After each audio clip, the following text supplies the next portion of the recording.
was looking for different musical theatre courses. I was never really like, oh, I have to go to drama school, and my parents were always like, we can't afford it. So I was like, fair, I'm just going to go to university. And Blackpool, it looked like on UCAS that it had a really good degree programme. So I went up there, and then Mike was showing us round. We can't stand that, you know, going to drama school has almost become a rich man's club. And you have to have this amount of money to be able to do it, and we want to be able to offer that exact same training without all the crazy fees and stuff like that. And it just like hit home with me a little bit, and I was like, that's exactly what I want. And it was perfect in the way, you know, you sold the course to me. It was great. You getting in, you know, industry professionals, and we're going to get proper vocal training and, you know, proper dance training and proper like acting skills, going back to the basics of everything.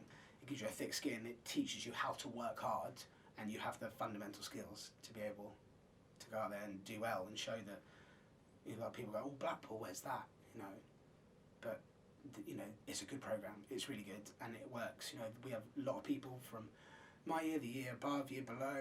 Lots of people that come out will being successful. So there's no reason that if you work hard, you won't be successful as well. So I play standby Elder Cunningham, and if you've seen it, Elder Cunningham is in the Book of Mormon. Apart the main two characters, he's the one that kind of gets everything wrong. He lies a lot and just looks completely out of place. I did some fringe theatre in Manchester. Little Shop of Horrors. With Assembled Junk, yeah, James Assembled Junk Baker. with James Baker. And then through that got an audition for an agency, which was Kenny Scott. And I went and auditioned and then didn't get offered representation.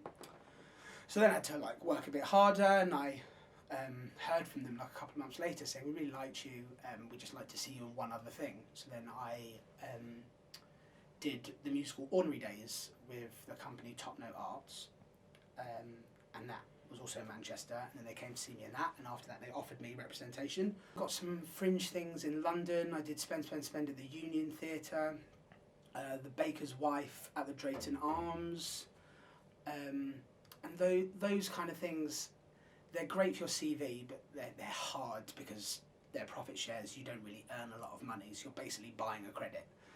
Got offered Roger in Greece for Royal Caribbean on a cruise ship, and they did 2 musicals, and they wrote a new musical called Columbus, and I played the lead in that, Marvin Columbus. And then from that, the auditions for the UK tour of Greece came out, but while we were on the ship, so I submitted a video, and from that they offered me the tour. The best thing for me, which I thought for my career, to progress it where I wanted it to go, it was probably time to leave my old agent, so I moved agent. We auditioned for Guys and Dolls, which is at a theatre called The Mill in Sonning. Sonning's near Reading, and it's a bit regional theatre. It's quite close to London, but a bit out. I was actually auditioning for the tour, and got all the way to the finals, and then was on a stronghold, whatever that means, for like 8 weeks, and then got a call saying I didn't get it. So I was like, oh, really, really annoying.